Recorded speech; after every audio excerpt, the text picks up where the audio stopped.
This Disney's marketing, they have to sell something. Like, it's a product. And then you've got like A Quiet Day. You got the cat. The cat. And so like you've got these characters. Yeah, the best actor in the whole entire film. The best actor in the whole film. You think Lupita did good? You think Liz Lupita did good? She was alright. She's alright. Compared to the cat. The cat was phenomenal. The cat was phenomenal.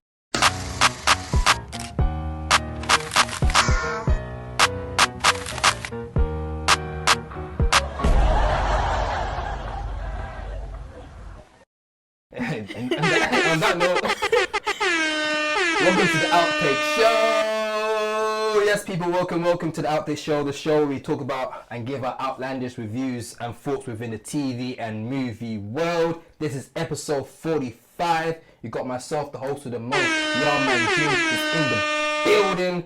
Of course, we have the silent assassin, Mazavelli, Run With Me, is in the building as well. Unfortunately, Aladdin's not in today. You know what? Aladdin would have been perfect for this episode.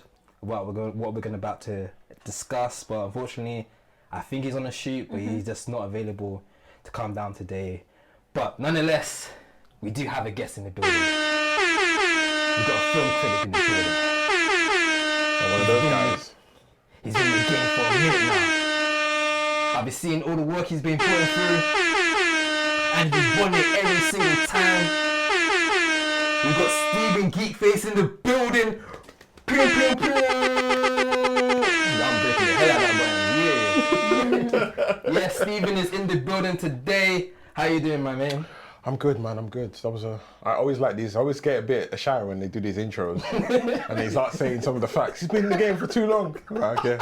Wait, that's how you took it. That's how I took it. Like, he's been in for too long. Let's get out of here. Who's next? Normal Asian to it. No, but yeah, I'm good. Thank you very much. It's been. I'm looking forward to this. Yes. If you're looking forward to having you on, man. It's been a minute, but it's great to have you down here. Thank you for coming down. We do have a lot of stuff to discuss. One of the main things, of course, we're going to be talking about Deadpool and Wolverine, and also talking about the events of Comic-Con. But before we get into Comic-Con, because if you guys are listening already, then you know what took place. There's a lot of madness that's took place. But first, we're going to talk about Deadpool. Deadpool and Wolverine, which I want to say is the third installment of the Deadpool film series, is out now. We've all seen it. I would say this is probably the highest anticipated film of the year, not just as a Marvel film, but as just a movie itself. So before we go on to spoilers, and I'll make sure I give spoilers alert before we get into it, I'd like to know everyone's thoughts about the film without any spoilers. Let me get my letterbox review because it's spoiler free. Fair enough. Why you bring that up here, Stephen? Do you want to have? Yeah, I can go into it. It is I wouldn't call it necessarily a movie. It's more of an experience. Definitely for the fans. If you're a Marvel fan, this 100%. Is definitely for the fan service. Yeah. It has everything you expect, but not what you expect. Some disappointments, some highs, some lows. Just overall, it's a really good experience in the cinema. Yeah. How watchable is it again later? That's for another debate. Yeah. But overall, I had fun with it. I took it for what it was. Yeah. But this whole question about has it saved the MCU, I'm still on the fence about that one. Fair enough. That's very interesting because it seems like there's an uproar of people saying it actually has saved the MCU. I mean, they were saying it until today. They weren't saying it before then. We'll get into it. Before before this, people were saying it with all their chest. There's pre-Comic-Con and there's before. There's after Comic-Con. Yeah. BC and definitely DC and AD. You know what I mean? But before Comic-Con and after Comic-Con. But I think it was a way in which it got people's bums in the seats for a Marvel film for the first time in a long time. Yes, I agree with that. And I think that, okay, let me just read my review. I think that in general, the film just brought like a really nice satirical grit to the MCU that we've never really had before. Like you don't get really gritty with it. And I think it was a great way to kind of revive the MCU after the Phase 4 or during Phase 4, and there is a lot of debate whether it is Phase 4 or not. And it did bring that electric energy into the cinema again in terms of like Marvel films, because a lot of people like didn't know how they were going to feel about it, but it was one for like old fans, for new fans, and there's like so many cameos that it's just something that can be a middle ground for a lot of people. Yeah. And it was just like peak reactive cinema. Like there isn't a moment you weren't laughing or crying. At least the sitting that we were in. I don't even think this is for Marvel fans. If I proper digest it, I feel like this is for people who are Endgame junkies. And what I mean by that is, everyone's been looking, because I hear it and it really gets my nerves when then people going, oh, this is the best thing. You hear it other films as well. This is the best thing since Endgame. And what they mean by that is, I'm hearing that a lot. They want to have that moment they had. We all know what scene we're referring to, Endgame, where everyone cheered and lost their minds. And when you don't get that from the other films that's come after that, everyone automatically says, this is rubbish. When realistically, when you look at the films we've had since then, they haven't been perfect.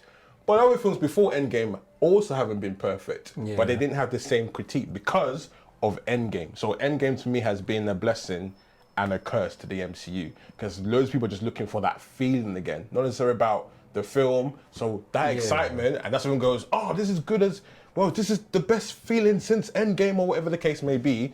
And it's just not, it's just mediocre. It's the same we get before.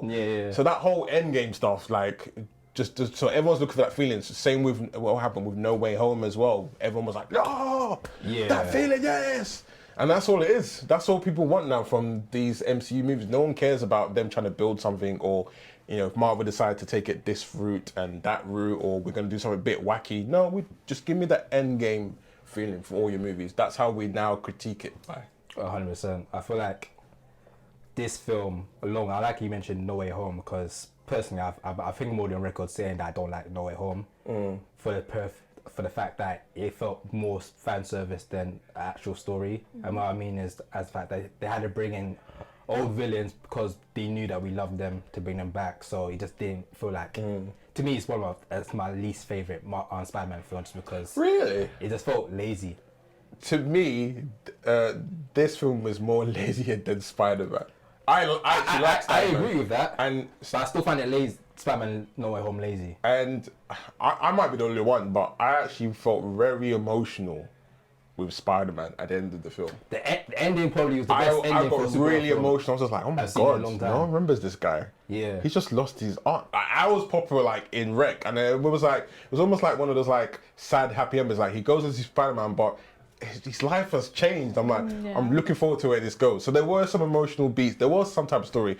Deadpool Wolverine, there was no story. I don't know what these guys are doing. There's no story at all. If you proper sit down and try to like there's no dissect everything, there's so many plot holes. You know what? Like, this is the thing. Oh, people are gonna hate me.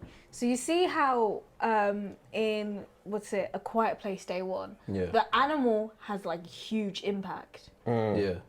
In Deadpool and Wolverine, you could have taken the dog out and it would have. The dog was there for, you know what? You should get into spoilers now. If you haven't seen Deadpool and Wolverine, then you should watch it, come back, or hit that 15-minute button and just like press it for very long, or just follow the tags, because we are now tagging the clips now, so you can just skip ahead if you haven't seen it.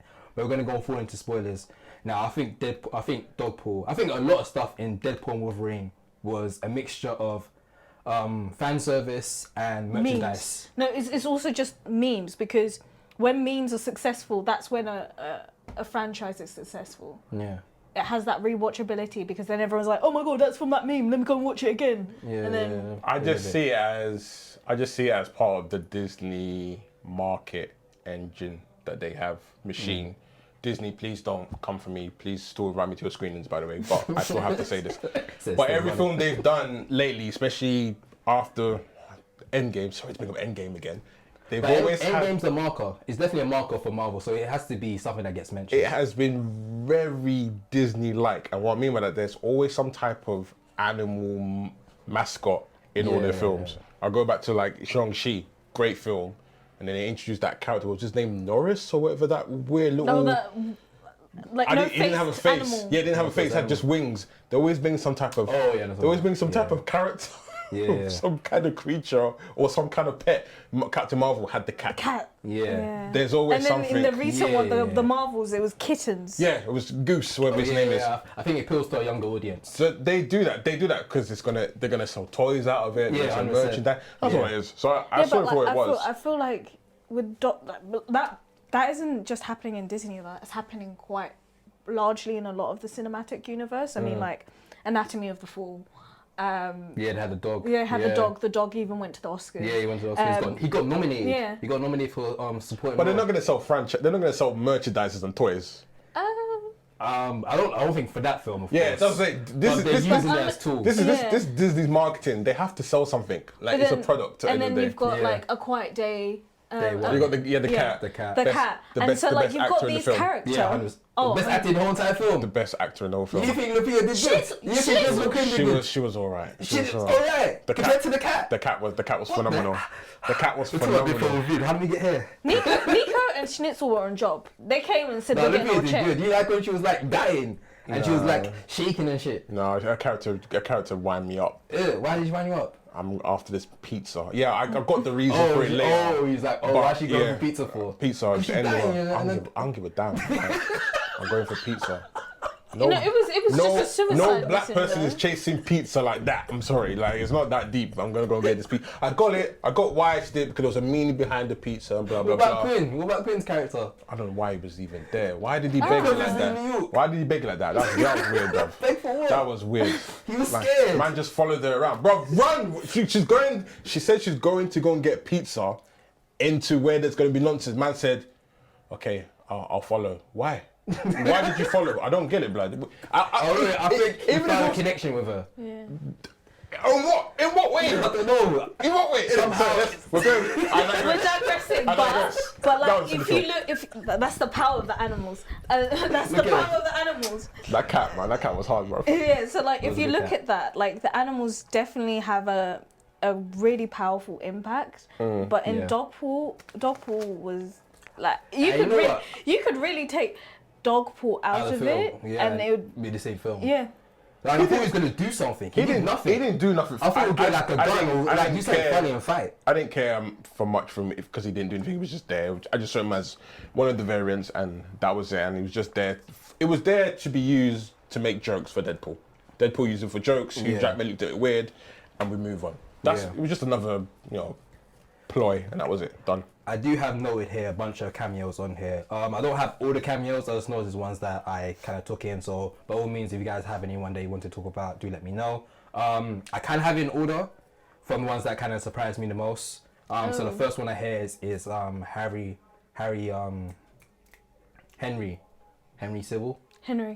Henry Cavill as Wolverine.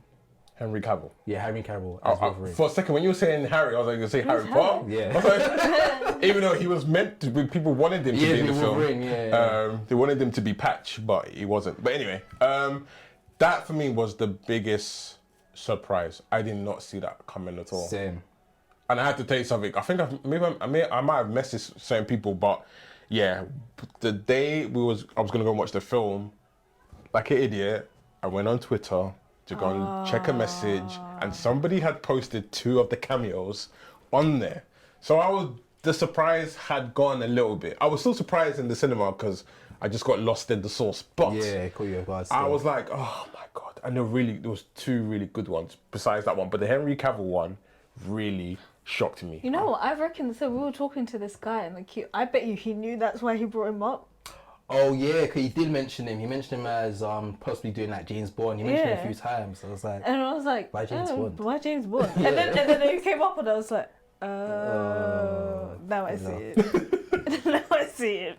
other than that, it was already announced, but we have X-23 I've had listed on here. Obviously her appearance popped into it. I have Jennifer Gardner as Electra popping through as well. I think we already knew about her popping up in the Yeah, film. Possibly. that was like definitely announced last year, no? Yeah. There was talks. rumors about. I actually thought they were gonna have Ben Affleck in there, and they didn't. And they did a really good joke about that. That was a good joke. That Yeah. was because obviously them two They've been married, divorced. Yeah. When he said he died, so it's like I'm okay by it. And it's like, I was like, that was brilliant. That was just brilliant. And going along with that, Channing Tatum as Gambit. Obviously, it was rumored that there was talks about him doing the Gambit solo film that never came to be. So, of course, he was cameo on this. The whole premise is in Deadpool and Wolverine, they end up in they find the others because obviously Fox was taken away. What do you call that world? That world that they go into, Deadpool and Wolverine. The Void. The Void, yes. So a bunch of stuff that goes into a Void is stuff that they no longer want a part of the universes, and one of them is of course Fox. So a lot of characters within Fox are put in there. Of course, Elektra was part of Fox, a part of Daredevil, and of course Gambit as well, which was meant to happen but never happened. So Channing Tatum was playing Gambit, and it was quite interesting because he had openly spoke about how heartbroken he was that he didn't get to do that role. Yeah, there were so many like conflicts he had regarding that. So he was meant to be in the X-Men Wolverine origin movie, but he was double booked. He was on G.I. Joe. Okay. So that's why they bought someone else to play Gambit. But he was meant to be there, but it's just like maybe G.I. Joe offered him more money. And he's just like, I'm going to stick with this guy. Even though no one even speaks about G.I. Joe. Until we get that new Transformers movie. I'm kind of excited for that. But yeah, it was a parody of the Gambit he would have played because they were really milking the accent. Yeah. There was loads of jokes about it. But I just thought it was very, very, very well done version of Gambit. The outfit looked funny, but also as authentic as you can be. I just thought it was really, really great. I think it was like very, like, again, it's just like very satirical. Like it was just a bit of like teasing each character in their own way, except for like one of the other ones that you're going to mention because I'm not going to say his name. Yeah, so we have another one. I'm just going to say this other one because it kind of came along with the group as well. But we got, of course, which kind of blew me, like I was quite shocked seeing this, was Wesley Snipes as Blade. This surprised me just because it seemed like he had quite a lot of friction with Marvel these last couple of years, especially with the announcement of them doing another Blade film without him. So I always thought there was this beef between the two, but it seems that they kind of came to some form of agreement, or they patched their little beef they had. So he now appeared in the film as a... That was even the bit that I was shocked about. There's always been rumours that him and Ryan Reynolds did not get along after Blade Trinity. And they made jokes about it in the film as well. Yeah, just like, you don't even like me. Yeah, that was brilliant. Yeah. So I was like, okay, you guys... Yeah, because Wesley Snipes has a record of being an arsehole on shoots.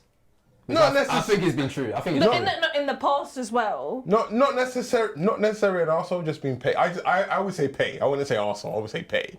Yeah, there's the infamous... He's a salty king. There's the infamous story about the not open my eyes scene in Blade Trinity, and you have to CGI. That was hilarious. Which is the funniest thing. I showed my brother recently because he didn't know about it. I showed it, and he was laughing for, I'm not gonna lie, for almost 2 hours. Is it? Well, I think it is. Is it because he didn't open his eyes because there was too much?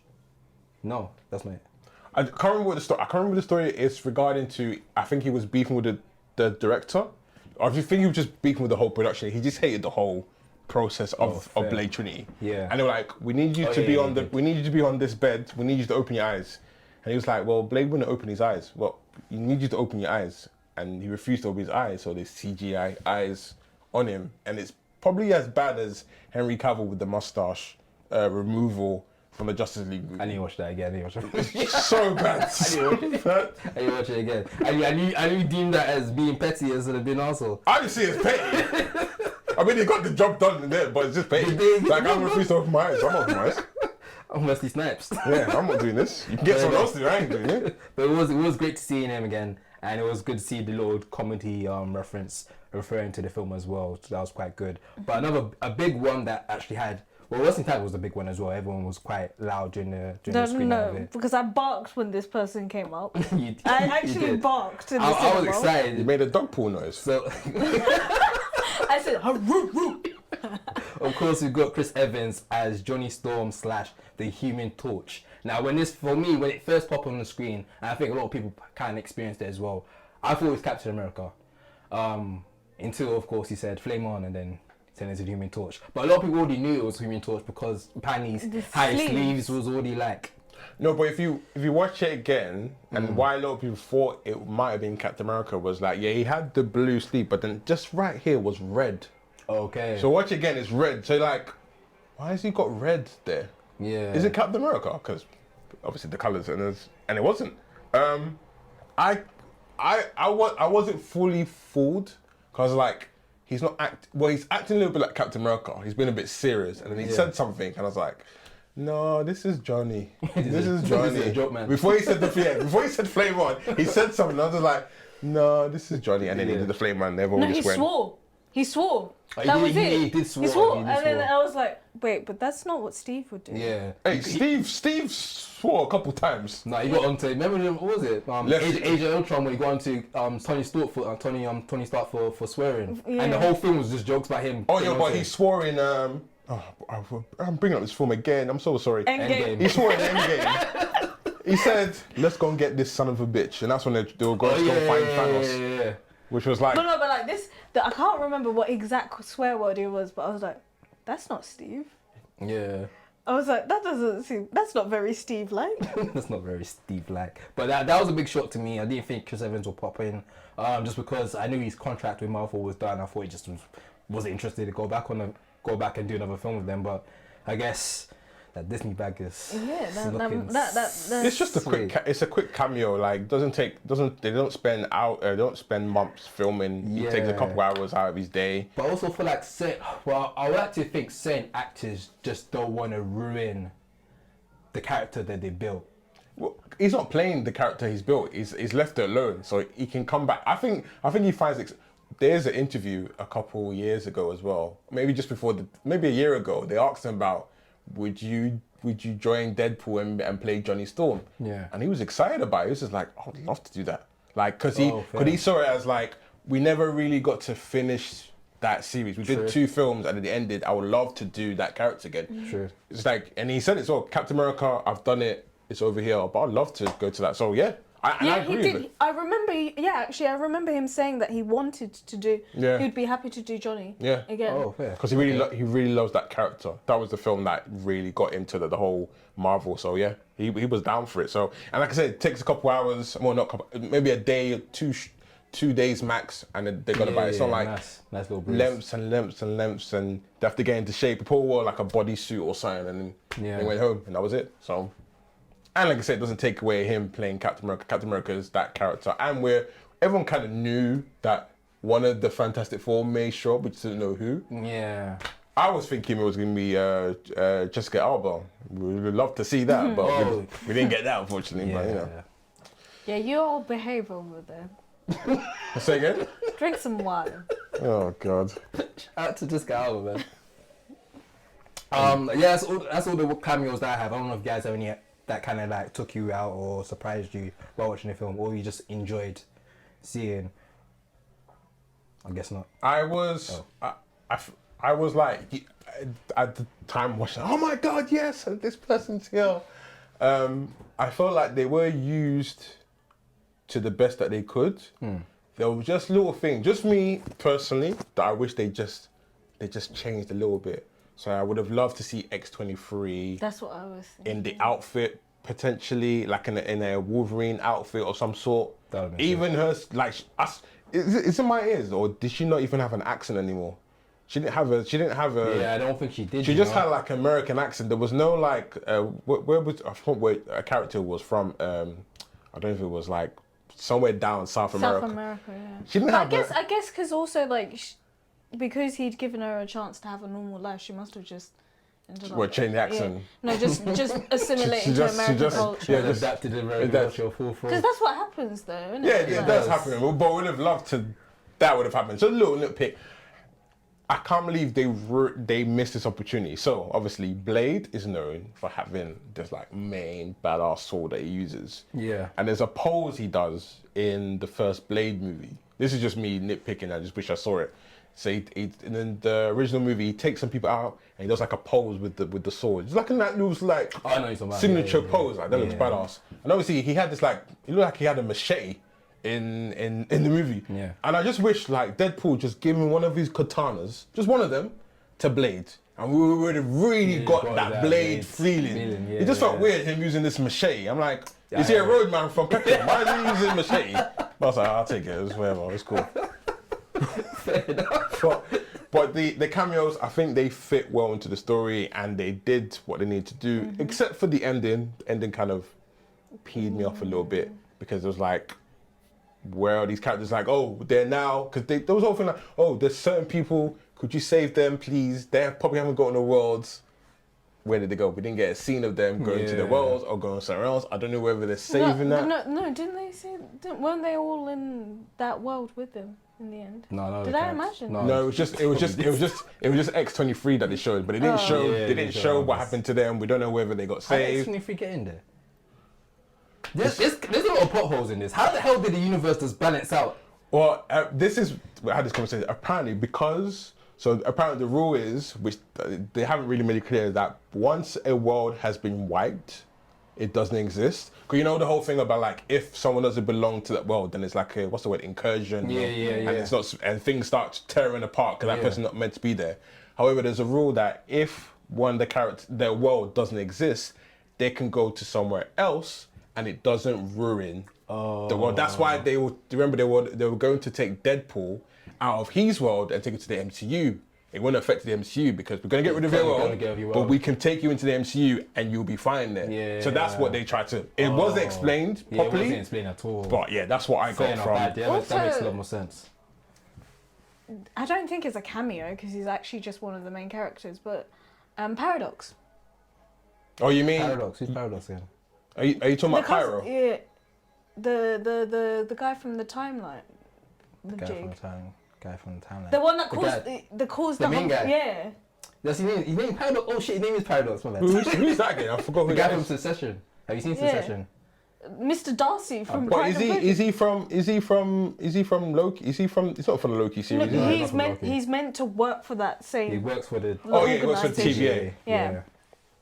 He works for TVA. We didn't even mention the other cameos. I mean, no, they already showed them on in the trailers, but Sabretooth and Pyro. Oh yeah. Yeah, I didn't care too much. Didn't care for them. I didn't care for Sabretooth that much. I was a bit annoyed. It was so quick. Like the he fight literally was there for like what, a minute? Not This even is a the minute. fight everyone's waiting for decades. The fight ends in like a minute. Come on, like- man. This is what we're waiting for decades. Who was waiting for this for decades? I was not waiting for only Wolverine thing- and Sabretooth fight for Another thing that decades. made me laugh was like you saw these like, well, they used the excuses like we've got variants of all these other characters. So there was like Lady Deathstrike, Juggernaut, Yeah. what's his name? Nightcrawler. I forgot his name. Nightcrawler's father is red and he could do the same thing as well. yes. We had all these variants, and I was just like, you couldn't get these actors Yeah, to come back. That's what what happened. he was. Because in the trailers, I remember we could see them in the back. I was like, wait, is that Lucy Liu as back as? Is it Lucy Liu? I forgot. Is it Lucy something? It was Lucy. I think Or it's is it Lucy. Kelly who, I think her name, who plays Lady Deathstrike in the X-Men 2? I apologize if I've just mixed up the names. But yeah, we were like, That's oh, it, maybe bring it she's up. in the film. Oh, Vinnie Jones back as Juggernaut. No, Yeah, no, no, it was none just came back. just variants of them. I was just like, you couldn't get actors, or you guys had gone way over the budget because the film cost 200 million. Oh, is it? No. Oh, he did cost. Yeah, 200 around million. 200 million, yeah. So I was just like, yeah, they've. I do remember Juggernaut, the guy that originally played Juggernaut, basically saying that he just feels too old to wear the actual suit for it. And I think they're kind of pushing for him to wear the suit. And The he didn't want to. the from what I saw on the internet, he was saying that they didn't even call him. Oh, Yeah, it was that's like even- they that's didn't even worse. call me. Freaking hell. It's like, why didn't they not call Maybe me? they couldn't afford him. After everything. Yeah, everything they spent. Really? I feel Yeah. like they could have. Bro, they got probably- Wesley to come back. Yeah. That man took back. For this. Oh, you're gonna take him back. He took back. He said, "You want me in there? Fair. But this is how I'm If there's a want." price, I'm in it. He's like, I'm in it. There's a price for everything. and if you can agree with that, you can speak to my lawyers. 100%. You know what I mean? It's not even 100%. speak to me. Speak to my lawyers. Yeah, 100%. You know, I've got some taxes I need to pay off. Trust. I Still still pay them off. got monthly Yeah, yeah. payments to So make. can we sort out? If you've paid them off, I apologize as well. I'm just saying it again, but yeah, we don't know that. But yeah, Shout out to FC. What do you guys feel about? Of course, obviously, it's Deadpool and Wolverine, which apparently wasn't meant to be the original name. Ryan Reynolds did say on an interview that the original name was meant to be Deadpool and Friends, but that name got leaked a day before the trailer came out, and I can't lie, fans that basically sounds said, cringe. yeah, fans were not impressed by the name, so they changed it to Deadpool and Wolverine. That being said, of course, it is called Deadpool and Wolverine. What do you guys think about Hugh Jackman, of course, returning to the character he to play Wolverine? was my favorite character in this. And I'm still debating in my head. I don't know which version I prefer. This version or the version he portrayed in Logan. But it's up there for me. Yeah. There's one scene, it's the my car scene? favorite scene. Yes, it's the car scene. Yes, that's even That's beautiful. my favorite That's scene. that's why I feel like, yo, do what you do. Hugh Jackman, just do what you normally Yeah. do. Because that monologue there was beautiful. Like, the monologue, him like, he was spitting and everything. I was like, Yeah. this is Wolverine. This is the rage side of Wolverine. I absolutely loved it. I was a bit annoyed that it was a whole him being alcoholic and that's what killed the X-Men and blah blah blah and all that storyline. Yeah. But I just thought his performance was well, and it really makes whoever has to come after him, Very difficult. the pressure is So going to difficult. be Too difficult. absolutely crazy. It's so difficult that I feel like as fans we have to understand that we're not gonna get that Wolverine again. That Yeah. they have to pivot and make a different type of Wolverine. I Kevin- mean, there was that ongoing joke throughout the film that he's gonna have to just do this until he's 90. Yeah. That's There- fun. Kevin Feige has said as well in an interview, watched the interview where he says that if we do get a new Wolverine, we're gonna have to do it completely different from Jackman. We have to, I agree. because The comparison. the role is too iconic. He Yeah. is that embodiment of Wolverine. Even though he's not really the full version of from what I remembered him from the comics, but that course. version is just his. Is we can't separate the two. And So, sometimes it's kind of hard to separate his characters outside of the Wolverine films Yeah. from that. Like Les Miserables, Yeah. that character was. You buddy saying that. You love yeah, she saying loves that. saying it. She loves it. The way it rolls off her tongue. She loves She that. loves saying it. She loves that. When she goes to France, it's gonna be peak, bro. I have a French name. What are you surprised about? She loves saying it. Say it. Of all the films to use, that's the one you want. Les Miserables. Yeah. Again, we don't ask her to say it again. You said it again. It's cool. It's fine. Click that. No, so because you know there's that bit where like his character's like, I have done so many bad things. It's at the end of the film, yeah. and he's still hench. He's Yeah, dying and he's oh, still man. hench. But then he's having this really deep emotional moment. I'm like, Wolverine? Yeah. All that's missing from that Wolverine? line is there's some things I do, but I'm the best to do it. But there's that line that Wolverine always says in all his films. Like, I'm the best at it, but what I do, a lot of people don't like, or something. One of those lines. That was what was missing from that Yeah. look you just said. Because it's literally it's. I think that's why he's started to do loads of different types of films because he's having to disassociate from that character because he's done it so well that you just see it now. Yeah.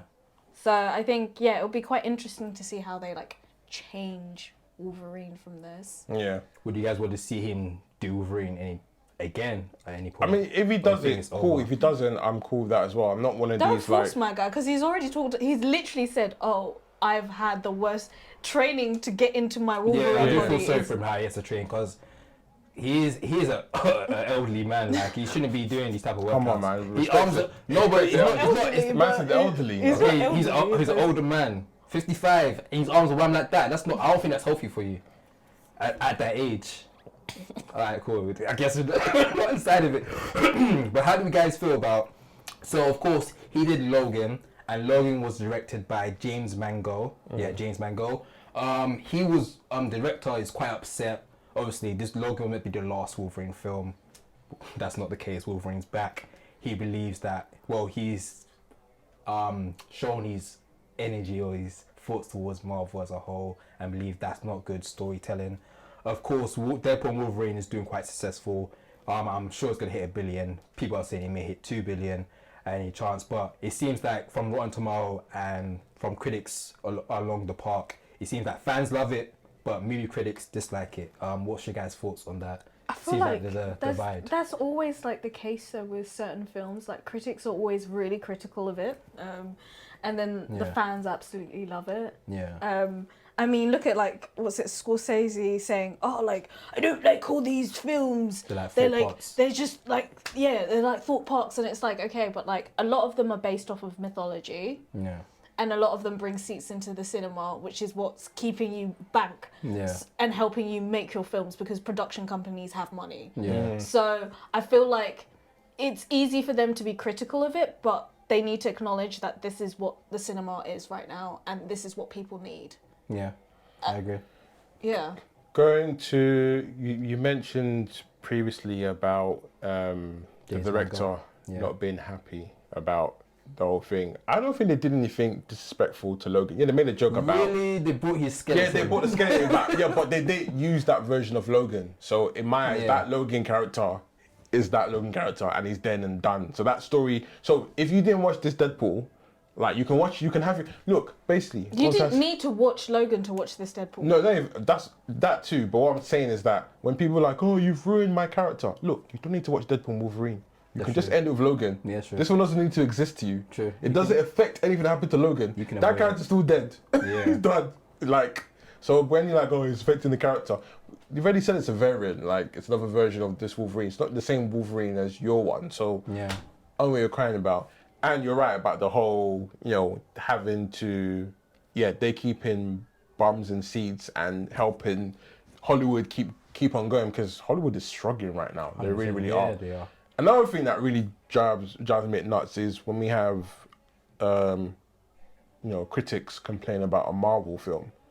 Nobody forced you to watch it. But you still go and watch it though. Yeah. You're still there at the screenings. You're still there at certain. You want to interview this person, you want to do this, but then complain about the film. They have a look. It's end of the day. It's a machine.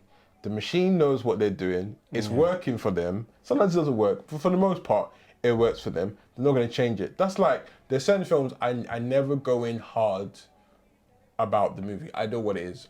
If I go and watch Fast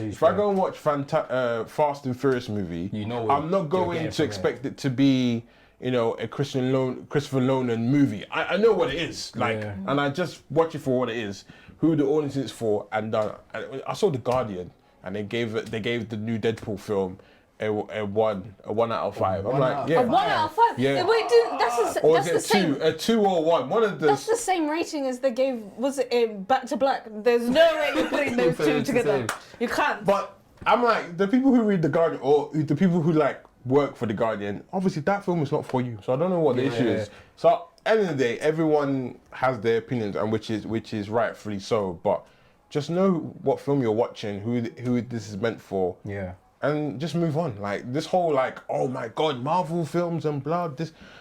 Look, if you don't like it, just don't watch it. Go and watch something else. Do you think movie critics should pivot their opinions compared to other films? See, when I review a movie myself, I really loosely put my own personal opinion of a movie. I just always think about, are the audience going to love this movie? Yeah. Are they going to pay money to go and see? Is it worth for them spending their hardcore cash to go and watch this movie?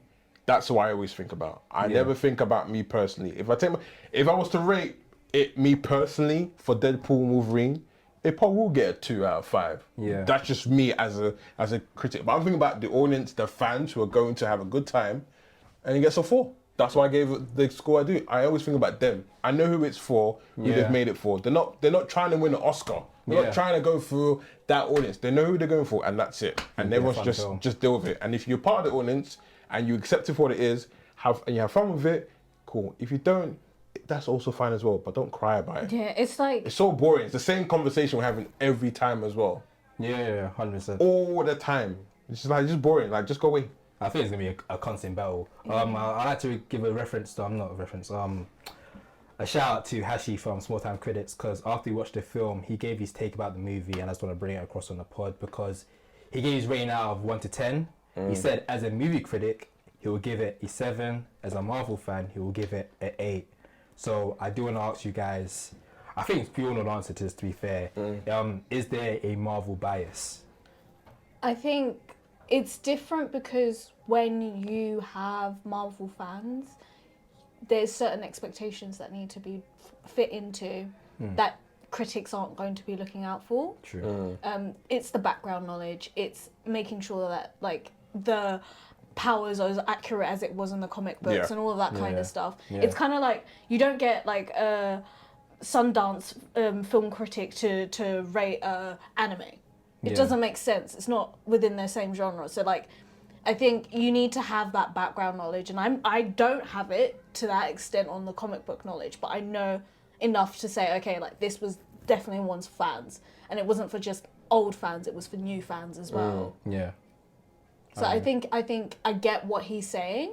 Yeah. But when you're doing like superhero films, it's a different league of its own. Definitely, because for me, I feel like even for Outtake as a whole, we definitely split in between like blockbuster and like Indie movies, world yeah. cinema. So my opinions will always be split in the middle of like I can look at Deadpool and go, as a movie, not the best in terms of structure and story, but I can understand that it's meant to be like a fun, eventful movie, and that's how my opinion is going to look at it. Like Godzilla and King Kong, like that's a bad movie, but I understand that's just meant to be like a fun, dumb action movie, and I can appreciate for that. And it brought people to the cinema, people that probably just don't go cinema, and they that audience needs films to go watch movies. They're gonna watch. You can't just completely alienate a whole group of people. Exactly. At the same time, we still need to hold these films accountable. If this is a bad movie, we need to let them know it's a bad movie. We can't always give the excuse like, well,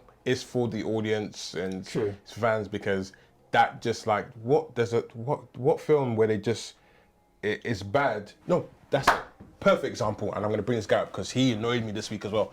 Tyler Perry. Oh shit! Here we go. Tyler Perry cussed all the critics and called us highbrow Negroes. Yeah. Mate, your audience, yes, your hardcore fans will follow you to the ends of the earth. That's what it seems like. They just watch literally anything. Don't you think they deserve good storytelling? 100%. Well, Good what was cinematography. that film? The one of Coloured Girls. That was a good one. Of Coloured Girls by Tyler Perry. Yeah. Oh, I don't know. That's the one with that's the only one. That's the only one. I think he produced it. I don't think he directed it. He didn't direct or it. write it. He no way could have But directed it's it. based. If you like it, then I you think it's didn't direct based on another play by somebody else. Yeah. I don't think it's him. But all That's I know probably why is that one is the exception to the that was rule. I was like, okay, that's the only one that I think. But out of all of it, I don't like it. It's just masquerade blackness. But we should hold some of these films accountable if they're doing rubbish. Like if you're doing rubbish, That's don't true. just think, oh, because you can't ride that for so long. Oh, well, I have a fan base. They're gonna always come out to watch my films. Eventually, they're gonna get tired of it and they're gonna look for something new. Especially if somebody else can offer something else that has that same still entertainment-wise, but story-wise, and they're giving me something more, something to help me grow. Because like there's certain films I enjoyed as a child. Like I love Spider-Man. I love as a kid, teenager. I love Spider-Man 3. I know it's I know it's an awful film. But I've grown up. Now I understand there's other films that are way better than that. But at the time, that was fantastic. I was like, oh my god, this is great. Spider-Man 1, 2, 3. Oh my god, fantastic.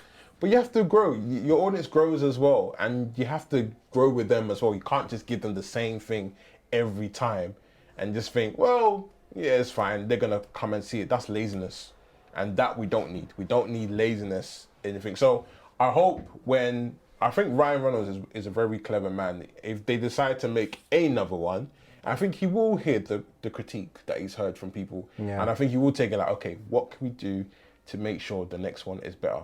I don't know the reason why they didn't focus so much on the story. The story just feels way paper thin. I don't know if it's because they didn't have enough time. They didn't have enough time to make. Because wasn't it also affected by the writer's strike? Yeah, that could be the reason for it. I just feel like it needs like another draft to it. True. But also, I looked at who directed it, and it wasn't the same director of the first two movies. It was the guy who did the Free Guy and the Night of the Museum, and those two are not necessarily they don't really have great storytelling. There's nothing. It's just very visually nice and stuff. Yeah, but that's funny enough, he worked with Hugh Jackman as well on Real Steel, which is the boxing. That visually it's all cool, but story-wise, I can't even tell you what happened in Real Steel. Yeah, seems like he's mostly known for doing like family films. Family films. Family. So it's probably films. like his breakout from that. I think he just made a really good relationship with Ryan Reynolds, and Ryan Reynolds just kept him along through the process of everything else. What else do I have on here? The last two questions I have for you guys. This is from Aladdin. So unfortunately, Aladdin's not on this episode today, but he's a huge Marvel fan. Well, he was, then he wasn't. He wasn't, then he was. He's all around the way, but he's normally our Marvel guy. But on the group chat, when he finally got to watch the film, his first question towards us was, which movie did more fan service, Avengers Endgame or Deadpool and Wolverine?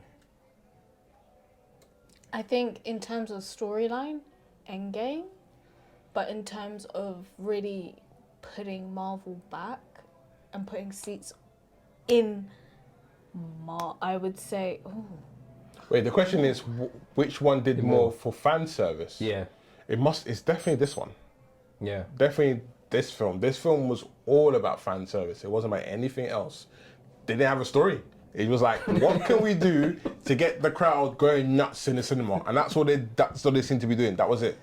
Yeah. That was it. That was all it was about. Endgame. We're saying that name again. There should be like a count somewhere. How many times we've said it today? Endgame wasn't a fan service. That was actually it was a little bit, but it was like the completion of a storyline. Yeah, it was a completion of a story. There was it was like a gift. If you've been following all these films the last 10 years, there was something for you. Even like the smallest little thing, like somebody picking up a hammer or somebody saying this line or somebody swearing, Captain America swearing, knowing that a couple films back he was telling people not to swear. There's always little things there. Like if you've been following it, you're going to get something. There's a award for sticking out for all these films. That's what that was more. Yeah. There was like Deadpool was just like, what can we do to make the crowd go crazy? Yeah. What can we do that we know potentially we're never going to see? Like they had this one of the variants, Wolverine, from the Age of Apocalypse. Oh, I highly doubt we're ever gonna get that version in the film. So let's just throw him in there. We don't know if we're ever gonna get Hulk versus Wolverine, but let's just throw a nod in there. There was all these things that it's just fan service. That's what it was. Yeah. So if you've been reading the comics, watching the movies, if you've been old enough to see when Blade came out, all that stuff there, that's what it was. It was just like, I call it celebration. Celebrated fan service movie, and that's what it was. Yeah, fair enough. Yeah, I agree with you actually. I forgot about the whole. There was a lot of stuff in this movie I actually forgot about the whole. There was even the short. Yeah, the comic accurate version of Wolverine. Yeah, because he's supposed to be like really, really. I think he's 5'3". Really? He's the same height as me. I think he's short. He's really, really short. There is a joke because there was a girl. It's either 5'3" or 5. He's short. That's why Jean Grey didn't want him. Yeah, that's why. That's the real thing. That's why it's like, because he's short. Short king. Yeah, short king. Short-tempered. That's why he's so angry as well. Short man syndrome. That's where it comes from. Napoleon syndrome. Damn, shut up. No, there was a joke because when we went to the screening, did you see there was a girl dressed up as Storm? Yeah. And I had my yellow shirt, and then she was like, "You're like my little Wolverine, my short king." Damn. But it's accurate though. Yeah, it is accurate. Last question on this topic in terms of Deadpool Wolverine. Is this a top tier Marvel film? No. You'll put it in your top 10, top 5? No, it's not. It's look, I guarantee you. Ask me in a year how I feel about this. No. Just how I feel about this film. That's it. You don't even need that long. I already know. Look, once we've seen it once or twice, you're not going to see it again. I'm telling you now. You might see it again when they drop on Disney Plus. Because the excitement is on Disney Plus. And like, I haven't seen that film for a time. Let me watch it again. And you know you're not going to get that same feeling you had when you're watching at home that you got from the cinema. Yeah. You're not going to see this film again. It's not a top tier movie. I enjoyed it for what it was, but I know that's what it is. It's still a Deadpool sequel than an MCU movie. It's not even an MCU movie at all to me. Same. It's not. I'm with you. So no, there are way better films that they have done in terms of story-wise, action that you can watch again and again. To this day, I continuously watch Captain America and the Winter Soldier without fail. I put it on at least maybe a couple times in the year. Yeah, one of the best Marvel films. Certain film, I put Infinity. I don't even watch Endgame that much. I watch Infinity War loads of times. I'm on record saying I'm not a huge fan of Endgame. I think Infinity War was way better than Endgame. Yeah, Infinity War was way much better. Because it helped. Endgame is just nice because it is a completion of a story. Yeah. But Infinity War is how you build one. Yeah. How you build a great story. Yeah, 100%. How you build a great villain. Yeah. So this is not going to be in the top 10.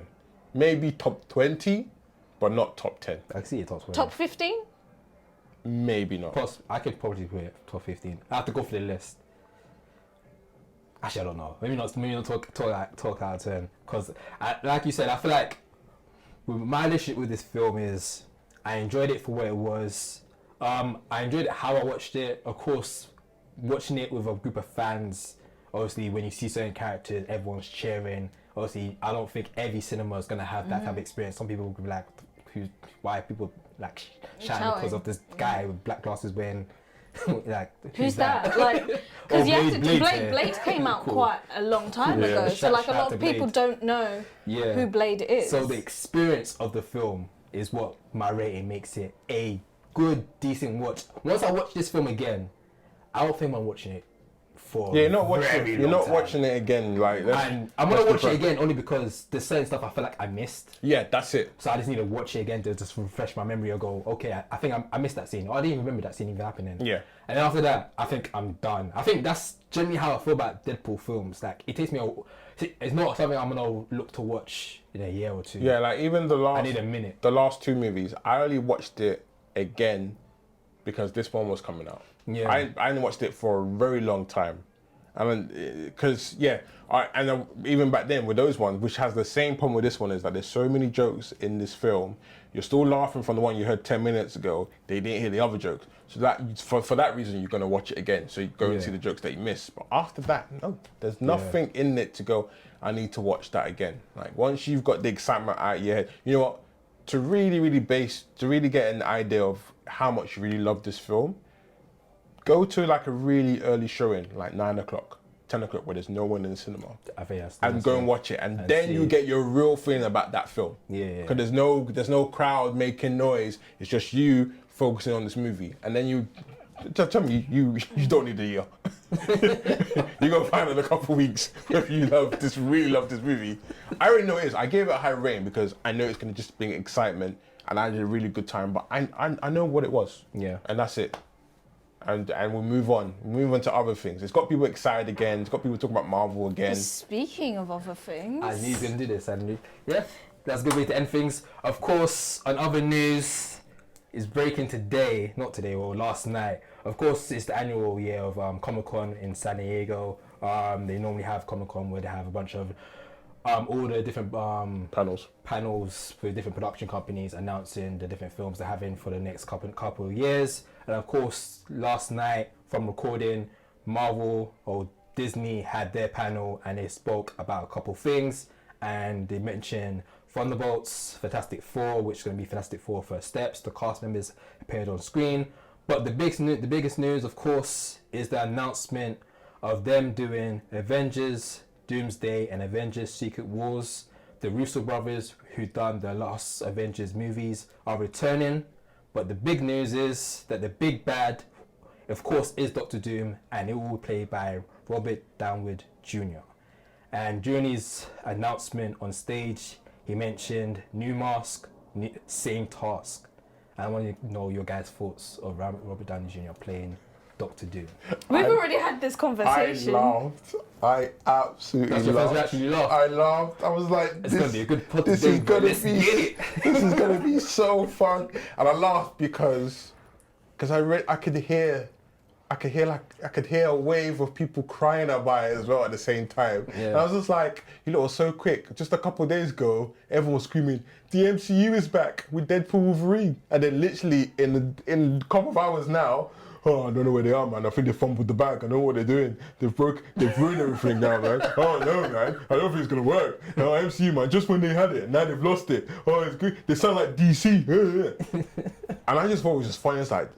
I just thought it's very, very clever in terms of marketing-wise. It's going to get bums in the seats again. It's going to get people excited about.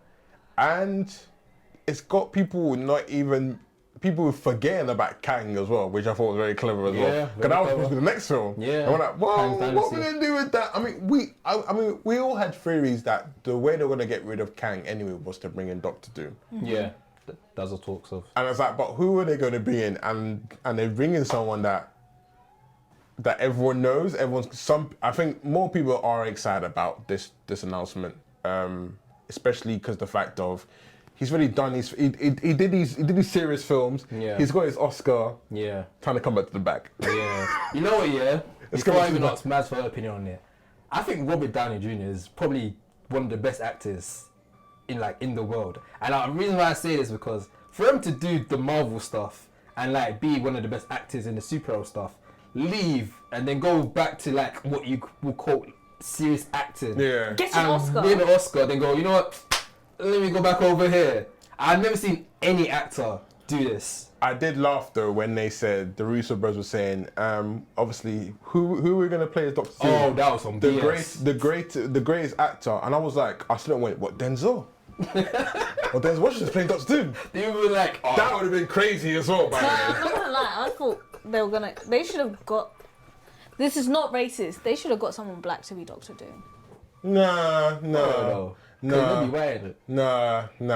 I'm I'll happy. be the voice. I'm happy with the white cast. Just keep Okay. Doctor Doom. We don't need that as well. Are you happy that Robert Downey Jr. is playing Doctor Doom? Oh yeah, I'm fine with it. It doesn't bother me. I think it's great. I think it's How do you feel fantastic. about it? Like I'm conflicted with it because it feels like it's obvious, like you said, it's very obvious that you just want bums on seats. Yeah. You know, oh, Robert Downey Jr., I'm gonna sit down, right? I'm sat. Oh, what seat do you want? Yeah. Because everyone knows what he can bring to the table. Yeah. And like obviously now you're curious how the other characters are gonna react to him and all of this stuff. But I kind of wanted a fresh face. I wanted fresh face. When I first saw it, obviously, I wake up quite early in the morning. So I woke up early in the morning. My eyes were still adjusting to where I am. I looked at my phone and I see Robert Downey Jr. I'm like, what did he do? Then I'm like, oh, Comic Con. What did they do? Back in the day, that would be a concern. Back in the day. What have we done now? What have we done now? Oh, and then I gosh. see, of course, he's been announced as Doctor Doom. And I was like surprised. Like, oh shit, he's gonna be Doctor Doom. That's sick. And then, of course, I was going to the gym, making my walks over to the gym. And I was walking, I was realizing, you know what, yeah? Not only this is a money grab, but I'm not too happy about this. Because this is once again me just saying, Marvel's being lazy and finding the easiest way to keep things going by getting an actor that I knew he was going to come back at some point because I knew there was enough time for him to bring back the character. But like this, I'm not too happy about it. I've never been a fan of him coming back as Iron Man. I've never been a fan of that. I feel like You thought you come back, but you want him as something else. if I never thought he was ever going to come back. I definitely didn't want him to come back as Iron Man. I thought once okay. that character's done, just be done. I don't want Yeah. it. If they're going to bring back the character Iron Man, then you can do the whole variant excuse. Maybe Tom Cruise. the Tom Cruise route Yeah. that we've been hearing for so many years, and I don't think it's ever going to happen. That's what will happen, you know. Maybe we'll see. Yeah. How I big? think I think he will, because after the He way will do Mission it. Impossible, You'll deal with holding like a popcorn Yeah. bucket. after Mission Impossible went, yeah. I'm only a bit annoyed that they announced it. I wish thought we it'd be a didn't even know surprise. about it. I wish we just like saw it in the screen. I wish we're in the cinema and we just see Doctor Doom. We don't know who the actor is, and at one point he has to take off his mask, and us, as well as the characters, all have our mouths to the floor. That would have been that a would be great, sick. that would have been a great experience. That But they don't trust us no more to go. don't No, trust us. that's the thing. They But don't, it's an Avenger movie. I think people would turn up for an Avenger movie. Then I think they want. I think their big execs want the same numbers or if not more than whatever Endgame or Infinity War Yeah. made. because like look at Doctor Strange Madness. Yeah, That tagged for them. was not looking good. The last And one then was the the Marvels as well. That tanked as well. They're looking for this. Just feels like an easy win, and I think it's lazy. I think Robert Downey Jr. is going to do a good job. Am I going to watch it? Of course, I'm going to watch it. I'm because just, he's playing the villain. all I'm doing, I'm just taking notes. If everyone else complaining about this Doctor Doom casting, I'm taking notes Come because back. you're all gonna be the same ones going, "Oh my God, genius! Oh no, he was the best. He was the best thing." I'm not going to say genius. I'm gonna be excited. No, for but it. the thing is with me, yeah, when I say something and I'm wrong, I'll actually come back on camera and I say, That's okay, fine. But I know some other people won't say it. But that's why I'm taking notes. I'm like, remember you said what you said about. Clip it. You remember? Yeah, clip it. Yeah, remember when you said that? Yeah, where we go? Yeah, I'm not the most excited for it. I just think it's lazy. I think it's gonna work. But It's why, gonna work. but why is it lazy? Because at first, obviously I don't know. There was always rumors, but there was rumors that what's the guy? He's an Oppenheimer. He won an Oscar. Mr. Murphy. Yeah, there were rumors that he was gonna play Doctor Doom. I always had a vision that was gonna be just a really good actor playing the next big bad. Who said that still can't happen? This is a very. See this. I hate how the multiverse is always used to just flip the story. It's multiverse. I'm taking it as someone else. I'm taking That's it as so lazy. I'm taking it as, but that's the story. That's the story they want to do. They just don't do multiverse. I hate how Marvel just uses multiverse as a loophole for everything. You know, we could just. It didn't work out. It's just multiverse. It's multiverse. Multiverse. You know, people. He didn't test well with audience. It's multiverse. There's another one. Yeah, of course.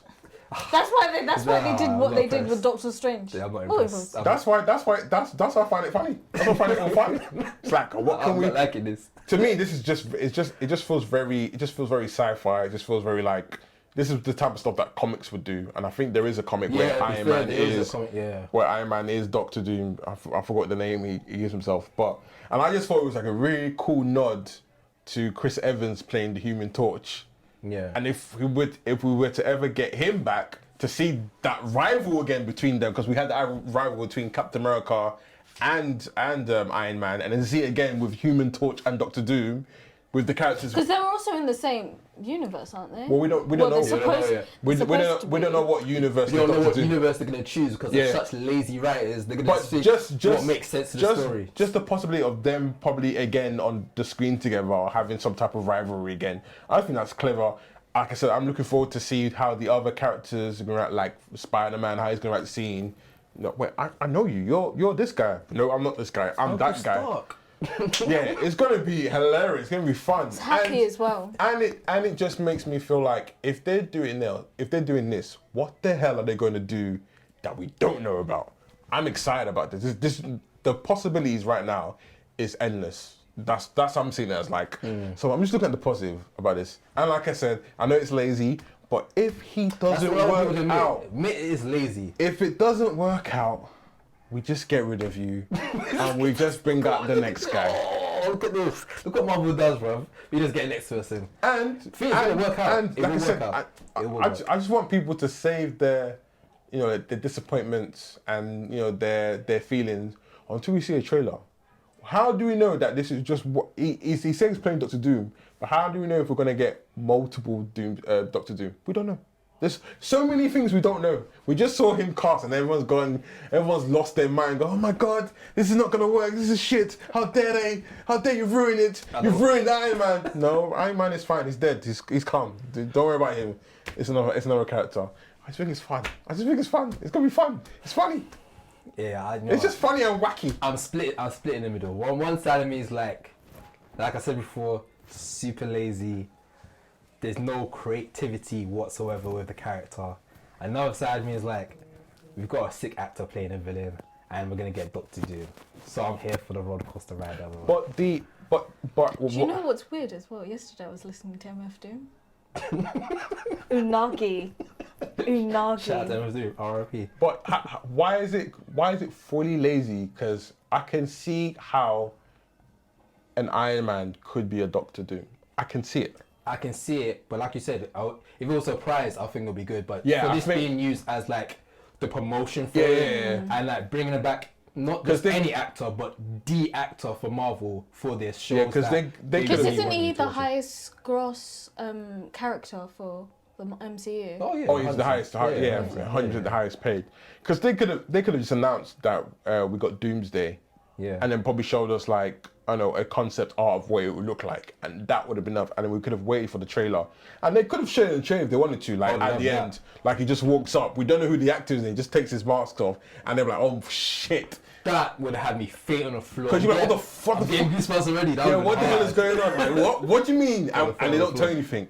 But yeah, I get why they've done it. The PR team is now just watching this whole problem and taking notes. Yeah, just taking notes, but. Yeah, I'm gonna save. I'm excited. I wouldn't say I'm excited, but I just find it intriguing. I find it funny, and I'm gonna save my full opinion until I see a trailer. Because trust me, if that trailer is hard, all this little nitpicking. Marvel knows how to make good trailers. When all this nitpicking that people are doing, I don't know. It's all gonna go out the window, man. That's why I'm taking notes before the one that's crying about it now. But I don't want the trailer to be too long. That's the issue that I'm seeing with a lot of like different places. They're making their trailers too damn long, and it gives everything away. Yeah, too much. Just watch the teaser. Don't watch the other trailers. Yeah. The other trailers are for the general audience. We couldn't. Well, that's your business. It's not my business. That's your business. We were watching Alien, and they gave us the whole plot. Oh the alien trailer during the screening was. I don't feel like It showed us like 2 people that died. It's like, Okay. okay, that person's dead. That person's dead. okay. But they always show that shit. They always show that. They only give like a glimpse of someone that's about to die or may die, so you go, oh, maybe they live in the actual But film. you see the alien coming out of a Yeah, girl's like, okay, chest. that They girl's cut dead. away actually. From Bro, what else is gonna happen? They cut away. If he's gonna go back down. No, but they cut away. They didn't And actually show what the did they death. cut to? Blood splashing on people's faces. That could have been someone else. Hi, are you one of those? No, but no. Anything's possible. Anything's possible. Anything's possible, guys. Anything is possible. I just see it as like, for example, take it back into the Deadpool Wolverine. Everyone complained, oh, the trailers are showing too much. Oh, the third one, why are you showing so much? When you think about it, they only showed, besides the X-23, which I didn't agree they didn't had to show that, but I know why they showed it. Yeah, same. They only show like the first 20, 30 minutes of the movie in all the trailers. Yeah. And then maybe 1 or 2 clips of them walking when they had to fight the There's still Deadpool a court. lot But we to didn't know see. who they were fighting. It was just a walk-in. It was a walk-in scene, and that was it. But they didn't really show anything. But we complained, they're showing too much. They didn't show anything. Yeah. That's So, true. yeah, just. I think we should just like I think we're hurt. I think Marvel fans are just hurt. They're hurt. We need to go see therapy. I've got trust issues, okay? and just give them a chance. You can't. It doesn't make sense. You can't complain that somebody's cheating on you, and then you say, okay, let's try again, and then you hold it on their head throughout the whole time. Just leave. Just leave. So stick with them and let's move on. It's a toxic relationship, okay? Get out of here, man. Fair enough. Last question on this. Is Marvel back? I hate that question. I really Why hate do you that hate that question. Just I'm telling you right now. You're gonna hear this question all the time. just based. Well, I heard it for the last couple of days. And you hear it more now after this news.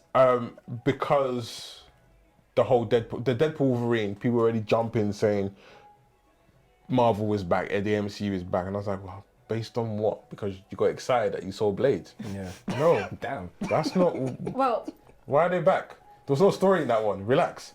Yeah. I feel like, okay, I will agree to it a little bit that they are back in terms of I feel like that they've acknowledged the mistakes that they've made in the past and they're trying to rectify it. Because a lot of people don't do this. You don't get like, I'm going to bring up this guy, Mr. Justice League extended version. Yeah. Zack Snyder. That guy don't listen to any mistake he does. He thinks he's doing the shit and you guys have to take it. And he's still making sure. And I hated that whole universe. That really just drive me nuts. At least Marvel was listening. They've acknowledged we made some mistakes. Some things didn't pan out. Even Kevin Feige said that obviously I wasn't really focusing how I did with the other phases. I was away because I've been stretched out so thin between all these projects. We got things happening with Disney Plus. We had the strike. We had COVID. We had all these things, and we made some mistakes. And I feel like even saying we're only going to release 1 to 2 movies a year. Yeah. That's them. So for when I'm hearing that. I would take that as the MCU's back. I won't base it on Doctor. And also after they had that Deadpool whole- and all that stuff there. they had that whole like Variety article where it was like, oh, is everyone going through a fatigue of it? And it was a big conversation Yeah. to the point that they then had to regroup the whole company and be like, guys, what are we doing? Yeah, Exactly. They went to some not theatre, they went to like some camp Yeah, a whole convention just to be like, right, what are we doing? for a couple of months just to rescript And plans. this is a story. This is a story that we're gonna all look back and like, wow, this company went through the most. They had COVID, like I said, they had strikes. Yeah. They had to Had get issue rid with of actors. They had to get rid of actors. Yeah. Actors died. 2 actors died. Yeah. That they had to like work around. Like, tell me other companies how they would have handled it, and tell me how they would have come out. That's true. So, I mean, look at DC. yeah, or just anyone that runs that type of, because we've never before Marvel we had never seen anything like this in the first place. Yeah. So obviously they're gonna hit and miss. They're not always gonna hit out the bag. I mean, and if we look back, I don't know why. Like I said, and I blame Endgame. It's this whole Endgame mindset that we're having now. If you look back, even at the older films, they didn't always hit out the park. Yeah. We had Thor: Dark World, probably one of the worst ones. Yeah. Like, they didn't always hit out of the park. But they learned from it. And they learned from that one. They went, the Dark World is not working. No one's taking Thor seriously. So let's take the piss out of him. and that's when they did the next one. These guys are always learning. Obviously, they're going to try stuff because they're the trendsetters. They're the ones that did it first in terms of this whole universe, and everyone's trying to follow them. They're gonna try new things, and it might not always work, and sometimes it will work. But everyone just jumping like as soon as something doesn't work, oh they're rubbish. As soon as little thing, oh they're back. I mean, relax, that's fans always like fickle, just relax, man. They're quite fickle. If you want to go for something, go for Star Wars, man. Those guys are fumbling the back so much. It's heartbreaking. Fair enough. That's all the topics we've got listed on here. Before we wrap up everything, it would be great to just talk about you, Stephen, and just talk about your film critic career and how it all started. Oh gosh. It all started when I was a wee lad. Looking. Were you always into movies then? I had always been into movies. The first film, I mean, it was. This is gonna sound. Sorry, mama. Like there was a time, you know, when it has that, you know, the survival story when you're a child and you only ate cereal and all that stuff. So everyone's got the struggle story. Yeah. So my struggle story would be that my mum couldn't always afford a babysitter. Yeah. And she had to go to work. Don't come for her now. We're grown. I survived. We're all good. Yeah. But she would leave me. My babysitter was films. She would put film No, on. but that's not a bad. I swear that's everyone. Not when you're a toddler. I'm talking about your toddler when you're supposed to have a babysitter. Like you're meant to have a babysitter. And she's like, I need to go to the shop, put this film on, and that was my babysitter. That's who raised me. What films raised you? Oh God, what films raised me? It started as Disney films and that type of stuff. But the film that I remember seeing that blew my mind and got me into what I'm doing now was Jurassic Park.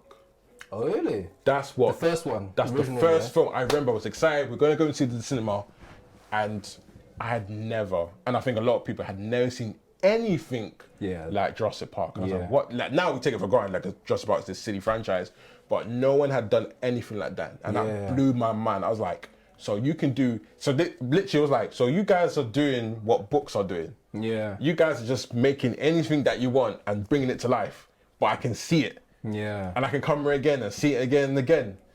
Oh, this is so me. This is so me. And ever since then, I have just been on this journey of just film upon film upon film. And then I almost fell out of it in my teen years, and it came back. It was so weird, like how the time happens. I had just got into comics. Okay. I just got into comics. I was proper reading them. There was even like in my high school, there was like a comic book club, and was reading. And then Spider-Man came out. Yeah. And X-Men came out.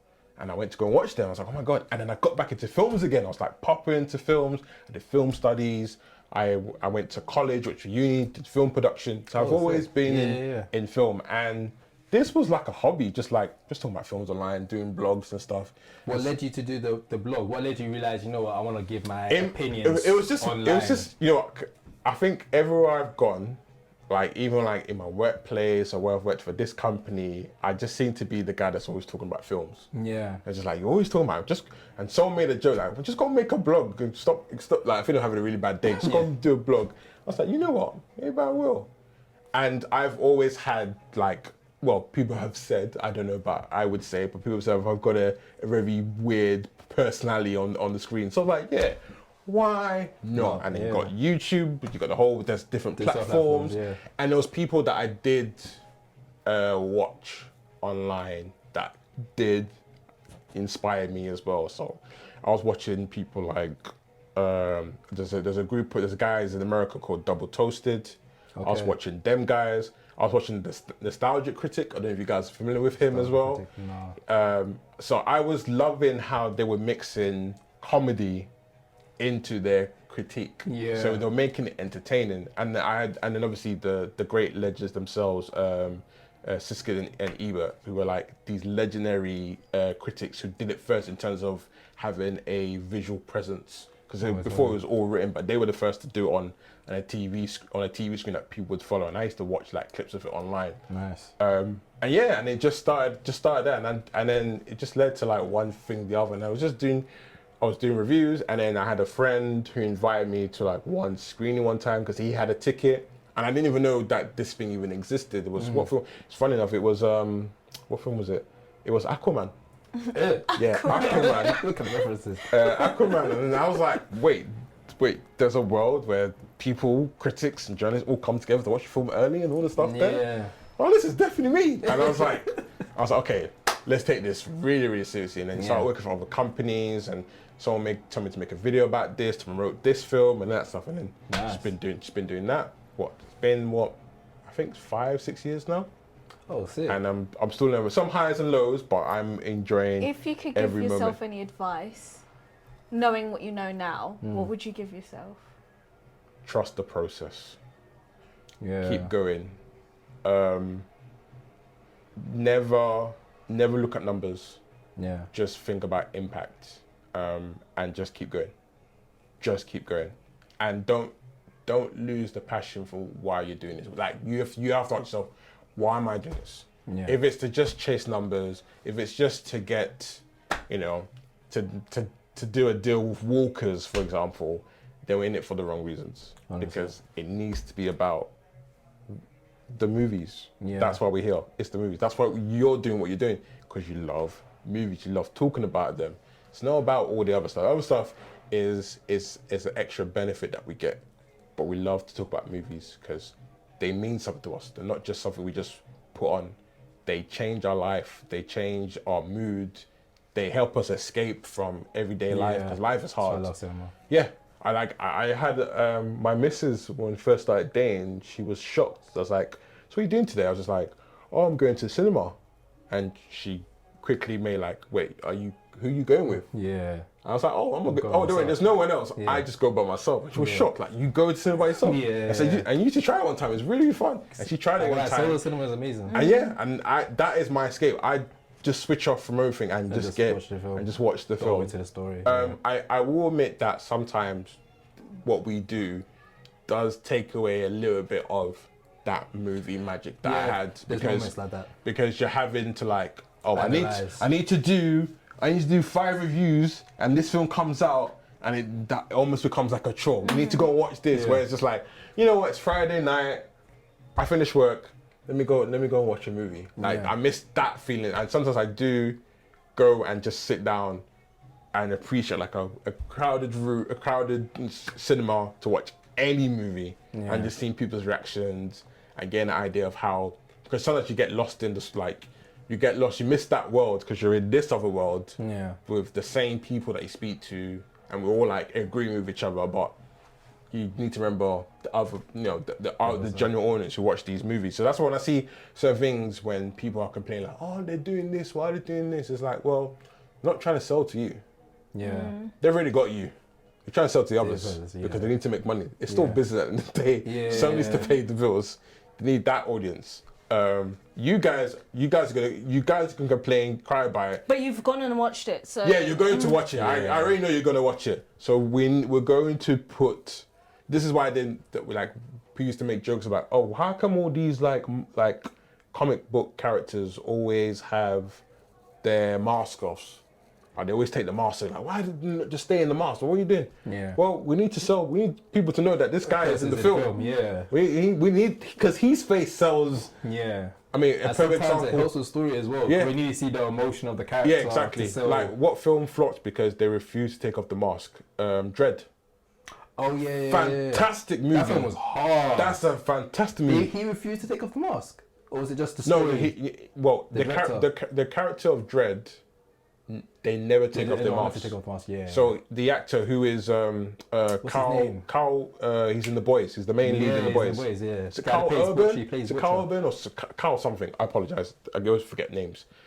Yeah, but he was like, I'm gonna stick to the character and not take off the mask. Well, no one knew who this actor was. Yeah. There was nothing to really sell. Carl Urban. Oh, there we go. Oh, Yeah. got one right. And it flopped. Oh, Whereas the other one, when they had Sylvester Stallone, his mask was off like majority of the film because and people went to go and see, oh, it's a new Sylvester Stallone movie, not a Dredd movie. So there's all these things that they have to do to generals, and I always think about them. But yeah, I love what I do. I love having these conversations. I love talking about, I think I bore some people, but I love that there's other people who look like me and have these conversations. I think that's the 100%. main thing that Yeah. I'm taking and appreciating in the last couple of years is that, and we're more than just watching Black Panther and New Jack City. There are other films that we appreciate and we just watch just as like everyone else. Yeah. So yeah, we're here and we're not going anywhere. That's the thing. No, we're growing in numbers. Oh, 100%. 100%. Which I love, man. I love the community we're starting to build with one another. It's pretty dope. But we are coming to the end of the show right now. Stephen, honestly, it's been a pleasure having you down. We're watching your stuff, your content for quite a while now. So it's honestly been an honor having you down here. Thank you. Much appreciate it. Seeing the stuff you're doing and the work you put into it. Like, you guys may not know, but Stephen puts in a lot of work in a lot of things, man. So Your it's great. turnaround Yes, is like it's crazy. insane. Yeah, so Oh, let's not speak about that. Let's not speak about that. But yeah, like there'll be. And it's not just me. There's a lot of us that are having to do that. I mean, I think some of us have stopped chasing, because most of us are always chasing like, oh, we need to drop. The embargo drops at 12 p.m. or 12 a.m. Okay, we finish at the screen, and the screening finished at 10. Let's quickly go home, write what we need to write. Yeah. Let's set up our cameras and lighting and film this edit and pull it out by 12, and then go to sleep and go to our jobs. yeah. It's crazy how many of us have to do that.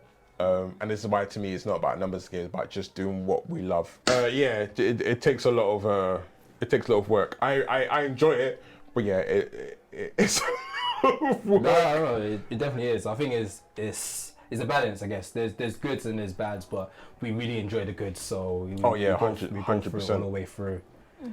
I'm loving that you've got Pulp Fiction right there. I think when you mentioned Jurassic Park, Pulp Fiction is my Jurassic Park. Okay. So when I watched Pulp Fiction, I was quite young. I shouldn't have been watching, to be fair. But when I watched it, I realised movies is more than just you can do a lot with movies. Of course, it's not in chronological order. So I didn't know movies can do that. I thought you had to follow like a strict rule with movies. And from that, I was like, you know what? I love movies, and I just went into a deep dive into film. So I always have this film here is the reason why. How old are you when you watch Pulp Fiction? Yeah, I was That's gonna around primary school time. So Oh my god. Yeah, I mean, remember. my Pulp Fiction or Jurassic Park is a bit later on in life. Yeah. It's a really dark one. Donnie Darko. Oh, you watched Donnie Darko when young? I was like 13, 14. Damn. And you understood the whole story and everything? No, I was confused, I was but confused as hell with I that think that's what drew me in. It Yeah, confused like me. the confused. Yeah. Yeah. Fair enough. And it also made me have like a whole what is the meaning of life? Lastly, we've got intakes. So intakes is where we just shout out like shows or movies that we've been watching that we want people to check out, any recommendations. While you guys bring up anything you have, I do want to shout out a show with Jack Gyllenhaal, which is Presumed Innocent. I just finished watching it. It's a show on Apple Plus. Apple Plus maybe have the best TV shows, but it's just not marketed as well, so people don't know about it. But it's a who did it TV show. You're trying to find out if he did the crime or someone else did the crime, and that's all I can give you. Isn't that? But the end is amazing. Isn't that based on the remake? Yeah. Is it a remake? Yeah, it's a remake. Because I know the original was Harrison Ford. Yeah, Harrison Ford.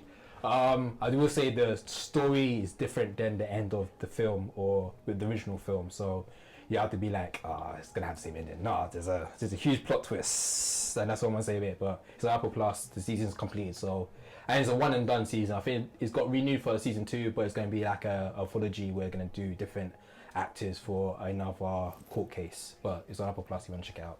Cool. You got one? Children of Men. Children of Men. Did you just watch it first time? Yeah, Sick. finally got around to watching it. Oh wow. I I was like, okay, like I know I'm gonna like it. I'm just gonna download it and then have it forever. Yeah.